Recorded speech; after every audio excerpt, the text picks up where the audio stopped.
Halo semuanya, welcome back to Depan Layar Podcast.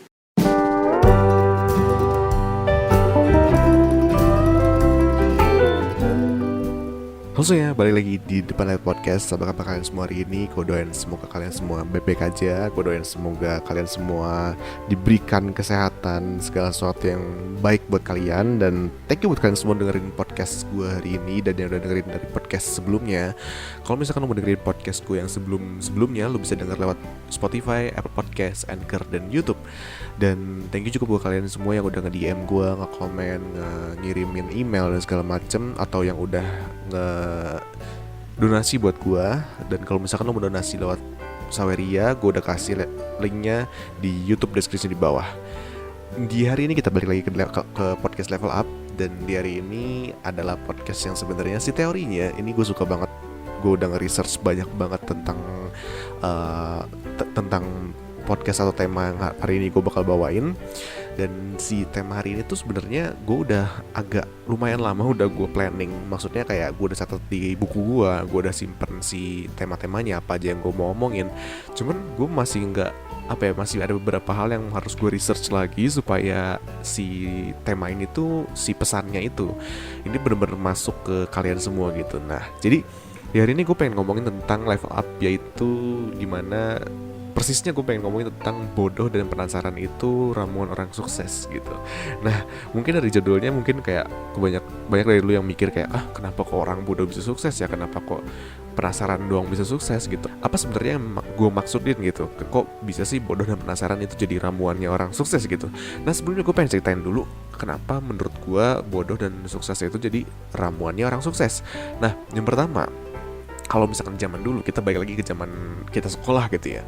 Di zaman kita sekolah itu yang nilainya jelek, misalkan lu punya nilai matematika, nilai IPA atau rapot lu keseluruhan jelek, biasanya kan si gurunya itu kan bakal ngomentarin si muridnya ya. Misalkan si muridnya itu bakal dibilangin, lu gak usah sekolah lagi deh, atau enggak, lu kalau misalkan nilainya begini-gini terus, ya lu gak bakal sukses gitu, lu gak bakal bisa punya kehidupan yang baik di masa depan gitu. Dan kadang kalau misalkan kita punya nilai jelek juga, kadang ada aja beberapa teman kita itu yang ngeledekin kita. Kayak misalkan mereka nilainya bagus tapi kita nilainya jelek, mereka ngeledek kayak, lu gimana sih, masa gitu aja gak bisa. Dan gue udah pernah cerita ke lu kan, kayak beberapa podcast yang sebelumnya yang awal-awal banget, gue cerita kalau misalkan zaman dulu tuh gue gak pernah bisa belajar matematika. Dan ada beberapa temen gue yang bilang kalau misalkan ya gue tuh selalu cuma bisa ngerepotin orang doang gitu. Dalam arti kayak gue ngerepotin karena gue gak bisa matematika gitu. Dan ya itulah yang gue rasakan ketika menjadi orang bodoh di sekolah gitu. Nah, tapi abis itu ada juga orang-orang yang dia tuh suka banyak tanya. Kalau misalkan lu tahu, ada yang dia tuh banyak tanya tapi nilainya masih jelek. Kayak misalkan nih, dia nanya-nanya terus ke gurunya atau nanya terus ke temennya. Dan kadang tuh orang tuh suka bilang kalau misalkan dia tuh cerewet gitu, kayak ngomong terus gak pernah bisa diem. Dan abis itu nanya terus nggak ada diemnya, nggak bisa ngerti sama sekali gitu, kayak dikomentarin gitu kan. Nah, tapi menurut lu, gue pengen nanya ke lu, menurut lu orang-orang yang dulunya bodoh di sekolah, terus orang-orang yang dibilang cerewet sekolah gitu ya, tapi dia tuh sikapnya tuh baik gitu, sikap dalam arti dia tuh nggak bikin masalah lah ya, istilahnya nggak bikin masalah sampai dia dikasih hukuman atau diskors gitu ya. Yang mereka tuh bodoh di sekolah atau cerewet tapi sikapnya baik sampai sekarang, menurut lu apa kabar mereka? Apakah mereka tuh karena mereka gak punya nilai yang bagus di sekolah, sekarang mereka jadi gagal, atau malah sukses menurut lu? Nah, tapi kalau misalnya kita sebelum lu jawab gitu ya, tapi gue pengen nyambungin dulu sama kehidupan nyata di society kita gitu. Kalau misalkan lu lihat kebanyakan buku-buku motivasi, buku-buku orang sukses gitu ya, kebanyakan orang yang sukses itu di waktu sekolahnya nilainya jelek gitu. Gue nggak ngomongin orang-orang sukses yang di luar negeri kayak Steve Jobs, Bill Gates atau segala macam, jangan deh. Kita ngomongin tentang orang-orang sukses di Indonesia aja. Kalau misalkan lu lihat di Indonesia, orang-orang yang top 100 lah, let's say, orang-orang yang terkaya di Indonesia, orang-orang yang sukses, kayak jangan orang kaya deh, misalkan artis atau selebriti atau orang-orang terkenal yang mereka tuh mencapai impian mereka. Mostly kebanyakan mereka itu adalah orang-orang yang waktu sekolahnya itu mereka tuh nggak punya nilai yang bagus, kalau misalkan lu sadar. Dan gue tuh di sini tapi di sini gue nggak ngomongin tentang orang yang, lu tau gak sih kayak ada perkataan tentang nakal dulu baru sukses. Nah, itu gue nggak bakal ngomongin, karena menurut gue itu beda beda topik lah, beda pembahasan. Jadi gue lebih ngomongin tentang orang yang bodoh, nilainya jelek waktu di sekolah, tapi sikap dia tuh bagus gitu, sikap dia tuh nggak bikin masalah sama sekali gitu. Nah, menurut lu kenapa kok banyak orang-orang yang sukses tapi justru waktu sekolah tuh mereka gagal gitu? Nah, jadi gini, coba kalau misalkan lu lihat deh orang-orang sukses di Indonesia sama di luar negeri, mereka tuh kan punya punya semacam persamaan ya.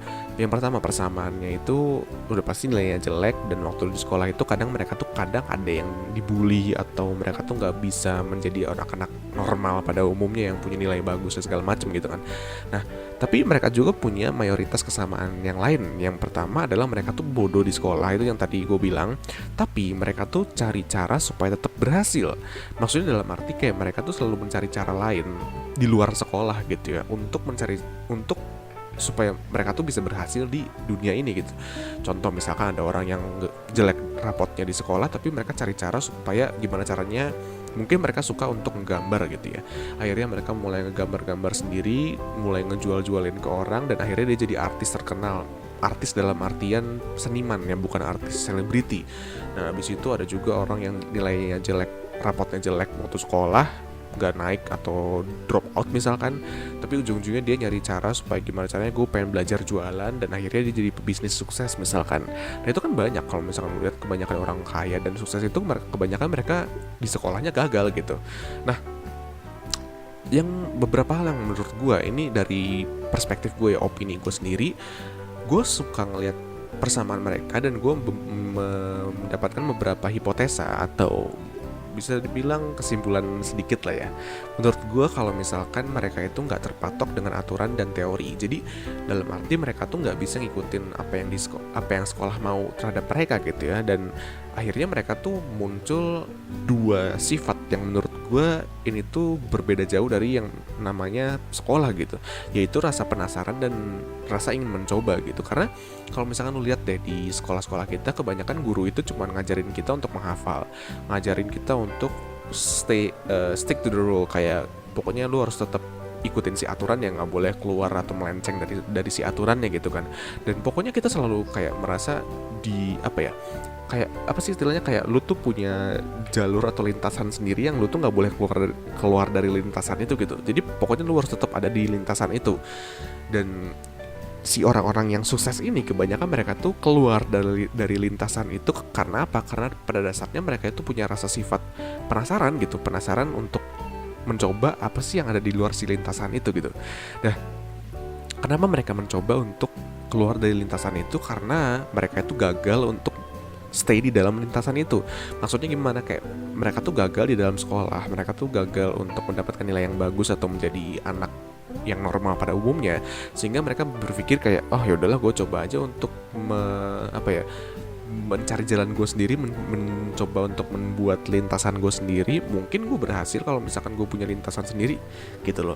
Nah, jadi intinya ketika gue melihat mereka tuh ketika sudah keluar dari si zona penuh teori dan aturan itu gitu ya, mereka tuh mencoba, tapi mereka tuh tetap, maksudnya kayak dalam arti ketika mereka mencoba itu, gue yakin kebanyakan mereka bakal gagal dulu. Kenapa ya? Karena mereka mencoba, mereka membuat sebuah percobaan yang didasari dengan penasaran. Tapi mereka nggak pernah dalam arti nggak pernah semacam menyerah untuk mencoba lagi sampai berhasil gitu. Kayak misalkan gue pernah punya satu cerita dari satu orang, ini tuh gue agak lupa sih orangnya siapa ya, tapi pokoknya di Indonesia, ini orang Indonesia, dia salah satu pebisnis terkenal juga. Dan dia tuh kalau nggak salah pernah kuliah, tapi dalam si kuliahnya itu tuh dia tuh semacam gak bisa ngikutin lah, jelek gitu. Akhirnya dia keluar kuliah, dan ketika keluar kuliah tuh dia mencoba untuk berjualan awalnya. Tapi pas ketika dia mencoba untuk berjualan itu dia gagal. Akhirnya dia balik lagi ke kuliah, dia nyoba lagi pas kuliah dengan jurusan yang berbeda gitu ya. Ketika sudah di jurusan yang berbeda, dia tetap kerasa kayak ini nggak cocok banget sih sama gue gitu. Dan akhirnya dia bilang lagi ke orang tuanya, saya pengen keluar lagi dari kuliah gitu, dan dia pengen untuk mencoba berbisnis waktu itu. Akhirnya dia keluar lagi, dan pas keluar lagi itu gagal lagi gitu. Dan akhirnya yang terakhir kali dia masuk kuliah lagi, ketika kuliah itu nggak cocok lagi. Jadi istilahnya 3 kali dia masuk ke kuliah dan 3 kali dia keluar. Jadi setelah yang ketiga mencoba masuk kuliah itu, dia mencoba bilang lagi ke orang tuanya, saya pengen keluar lagi buat kuliah. Saya pengen keluar lagi kuliah untuk mencoba bisnis saya gitu. Dan akhirnya dia keluar lagi, meskipun sempat dimarahin sama orang tuanya, kayak maksudnya apa sih, ini ngabisin uang banyak banget nih, ini nggak jelas banget gitu kan. Tapi yang ketiga itu, ketika yang ketiga kalinya dia berhasil bikin bisnisnya itu, dan akhirnya sekarang jadi salah satu orang yang punya influence gede lah di bisnis Indonesia gitu. Dan dia tuh mulai banyak inspirasi banyak orang. Kalau gue agak lupa siapa ini, ceritanya siapa, tapi gue udah punya namanya gitu, nama orangnya tuh gue udah tahu, tapi gue lupa persisnya itu ini tuh si ceritanya siapa gitu. Tapi intinya begitu, intinya kayak mereka tuh ketika mereka keluar dari si zonanya itu, mereka masih nyoba gitu. Dalam arti mereka tuh nggak punya jawaban pasti kalau misalkan gue keluar dari perkuliahan, atau gue keluar dari sekolah, atau gue keluar dari pendidikan formal tuh gue langsung sukses. Itu nggak ada kepastian. Mereka tuh nggak punya kepastian seperti itu. Tapi yang mereka punya adalah kepastian di dalam kegigihan mereka gitu, kegigihan untuk mencoba lagi sampai mereka tuh berhasil gitu. Nah, tapi di luar sana, ketika mereka sudah mencoba terus, sifat yang selanjutnya yang gue ngeliat dari mereka itu adalah mereka tuh terus belajar, seakan-akan mereka tuh bodoh setiap hari. Dalam arti kayak mereka tuh nggak peduli dibilang bego, nggak peduli dibilang bodoh. Kenapa? Karena menurut mereka orang yang bodoh itu adalah orang yang selalu ingin tahu gitu, orang yang dia tuh pengen belajar terus gitu, belajar sesuatu, ketimbang kalau misalkan lu bandingin sama orang yang dia tuh so tahu, seakan-akan dia tuh paling tahu sama dunia ini, dia tuh paling tahu sama sistem ekonomi atau sistem hidup ini seperti apa. Dan akhirnya ketika orang yang so tahu itu dikasih sesuatu yang baru, dia tuh bakal nolak gitu. Dan gue punya satu semacam contoh nyata gitu.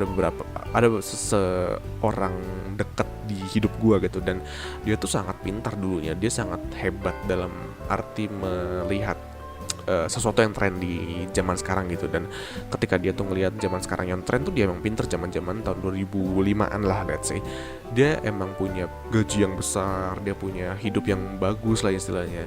Tapi ketika sekarang udah masuk ke tahun 2020, 2015 ke atas lah, let's say gitu ya, dia tuh udah mulai kehilangan si spotlightnya, dalam arti kehilangan sinarnya dia gitu. Karena apa? Karena dia tuh orangnya so tahu, dia tuh orangnya seakan-akan dia tuh udah paling pinter, dia nggak mau nerima sesuatu yang baru. Akhirnya dia kemakan zaman, dan baru beberapa tahun lalu dia resign dari pekerjaannya, dan dia nggak dapat pekerjaan yang baru. Kenapa ya? Karena dia nggak punya skill yang baru, dia cuma punya skill yang lama, skill yang udah outdated gitu, udah nggak bisa ke-update lagi, dan ya udah dia nggak bisa dapat kerjaan lagi gitu. Dan itu yang bikin perbandingan antara orang yang memang sukses sama orang yang gak bakal kemana-mana gitu. Yang perbandingannya adalah dari sistem mereka belajar gitu. Yang satu pengen belajar terus-terusan, seakan-akan mereka bodoh setiap hari. Yang satu dia pengen stop belajar karena mereka merasa paling pintar gitu. Nah, gue punya satu cerita orang yang sangat gue kagumin sampai detik ini gitu ya. Namanya ini orang Indo ya. Dia namanya Bong Chandra. Dia adalah salah satu orang yang sangat amat gue jadiin role model lah di dalam hidup gue. Kenapa? Karena dia tuh punya semacam hidup yang mirip-mirip gue gitu ya. Jadi gue ceritain aja tentang dia gitu ya. Beliau tuh orang yang zaman dulu tuh nilainya tuh jelek dan punya fisik yang kurang bagus. Dan gue tuh pernah diceritain dia tuh hampir nggak naik kelas, dan akhirnya dia tuh naik kelas gara-gara apa gitu, gara-gara mungkin gurunya kasihan atau apa. Tapi intinya dia tuh ketika itu tuh awalnya tuh dia hidup sebagai orang yang berkecukupan lah, let's say. Tapi gara-gara ada krisis ekonomi tahun 98, orang tuanya itu gue lupa pabrik kuenya kalau nggak salah, dia tuh sempet bangkrut, dan akhirnya dia tuh nggak punya uang banyak. Dan si Pak Bong Chandra ini tuh dia tuh akhirnya mulai berjualan kaos waktu itu, seinget gue, mulai berjualan kaos. Dan dia tuh bener-bener kayak berubah 180 derajat dari yang awalnya anak yang suka main game. Akhirnya dia mulai keluar dari comfort zone-nya, dia mulai untuk mencari sesuatu yang lebih lebih produktif lah, bermanfaat gitu. Dan akhirnya dia waktu itu masuk ke kuliah jurusan desain kalau nggak salah, gue lupa, DKV gitu kalau nggak salah. Dan akhirnya ketika itu tuh dia keluar dari jurusan desain itu, dan akhirnya dia ngejar apa yang emang dia pengen kejar gitu. Awalnya setahu gue dia masuk ke bisnis jual beli kaos itu. Dia jualan kaos dari Bandung terus dijual lagi di Jakarta. Nah habis itu tuh dia sempat masuk MLM juga, dan akhirnya sekarang dia jadi seorang businessman di apa ya, gue sebutannya apa ya, developer properti. Jadi dia tuh punya, kalau misalkan orang kan punya apartemen kan si ruangannya ya, si roomnya gitu. Tapi ini punya si towernya gitu. Dia punya si keseluruhan si propertinya gitu. Jadi dia tuh sekarang tuh kalau asal dia punya beberapa perumahan yang dia punya sendiri sama teman-temannya, terus sama partnernya gitu ya. Terus dia juga punya beberapa apartemen, sampai dia juga punya, kalau nggak salah dia pengen bikin kota mandiri gitu loh, kayak semacam apa ya, Meikarta mungkin ya, gue juga nggak tahu. Tapi semacam itu lagi. Itu yang bikin gue kagum sama dia tuh kenapa ya? Karena dia tuh gak pernah punya nilai yang bagus waktu sekolah. Waktu kuliah juga dia di drop out gara-gara keluar gitu, resign. Tapi dia masih bisa sukses gitu. Dalam arti kayak berarti kalau misalkan lu mau sukses itu bukan dari apa ya, bukan dari nilai lu sebenarnya, tapi dari rasa penasaran lu dan rasa pengen mencoba sampai lu berhasil gitu, ngerti gak sih?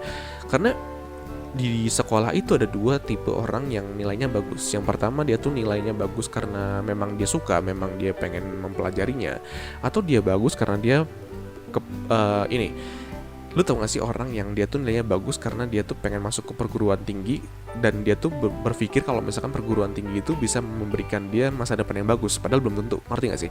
Jadi dalam arti dia tuh mau punya nilai bagus karena kepaksa untuk mendapatkan uang gitu. Tapi ada juga orang yang nilainya bagus karena dia suka dengan pelajaran itu. Itu beda, dua tipe yang berbeda gitu loh. Tapi kalau misalnya kita ngomongin tentang kenapa orang sukses itu kebanyakan bodoh dan penasaran, ya salah satu contohnya itu kenapa? Karena ya mereka tuh kebanyakan bodoh di akademi, tapi mereka tuh pinter di dunia nyata gitu. Ada orang yang pinter di akademi tapi bodoh di dunia nyata gitu. Jadi ya istilahnya kayak semua orang tuh berbeda-beda, tapi yang gue aneh itu kenapa orang-orang yang bodoh di akademi itu selalu diledekin gitu, padahal kan kebanyakan orang sukses itu nilainya jelek-jelek gitu kan, iya nggak sih, ngerti nggak sih maksud gue? Ya memang ada juga beberapa orang yang dia tuh jelek pas sekolah karena memang dia males gitu ya. Tapi kan kalau misalkan dia males dan gak mau ngapa-ngapain tuh jatuhnya kayak sikap, ngerti gak sih?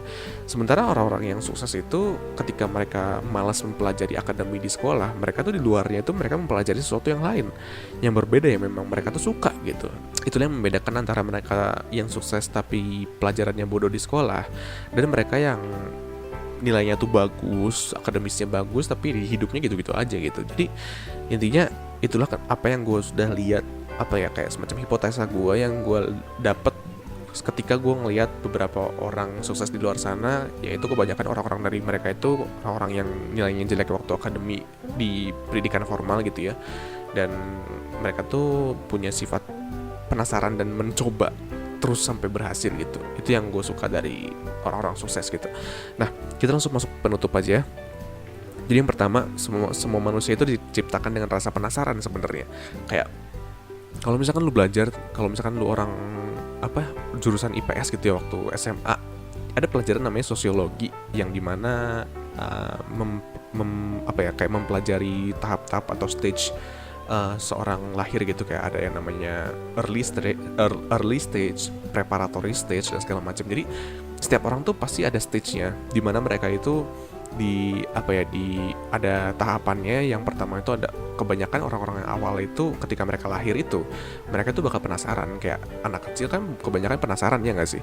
Mereka tuh penasaran untuk mencoba ini, mencoba untuk memakan ini, meminum ini, dan pokoknya sampai kita besar, sampai kita mati, manusia itu selalu diberi rasa penasaran gitu.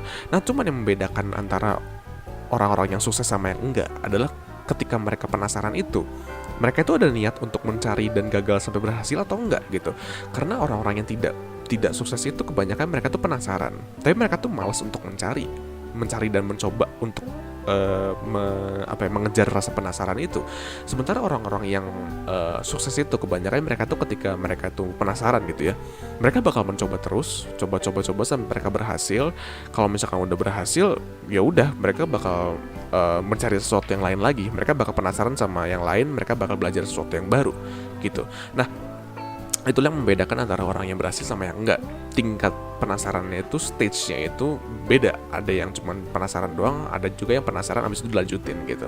Nah, abis itu yang ketiga, kebanyakan dari kita tuh ninggalin rasa penasaran karena susah atau tidak aman. Dalam arti gini, kayak misalkan lu sekarang kuliah nih, tapi lu tuh penasaran sama sesuatu yang dinamakan misalkan dropship. Lu tahu bisnis dropship kan misalkan.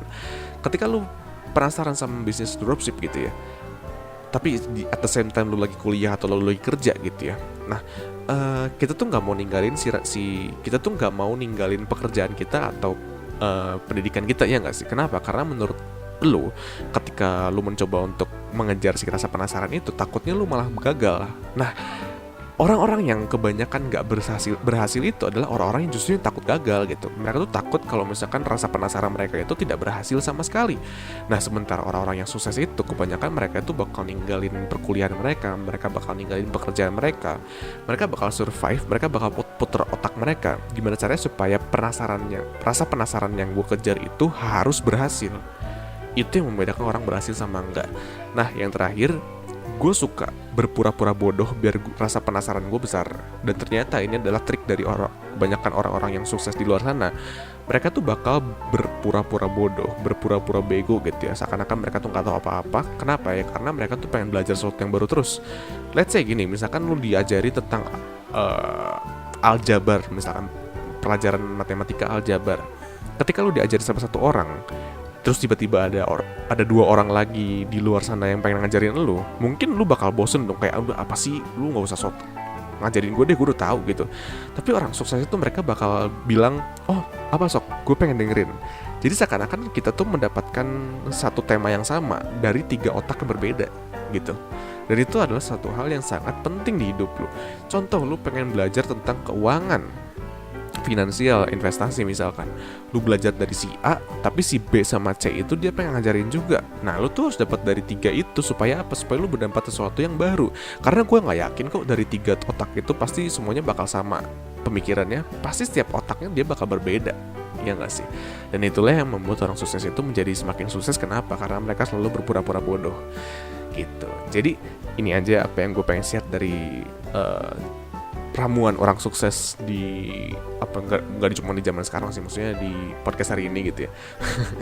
Dan ini adalah ramuan orang sukses yang gue pelajarin dari banyak buku, supaya mungkin lu juga bisa ngikutin ramuannya mereka, supaya lu juga ikutan sukses gitu. Jadi gitu ya, sampai sini aja podcast Depan Layar hari ini, podcast level 8 ini. Sampai jumpa lagi di podcast Depan Layar selanjutnya. Gue Joshua dan goodbye.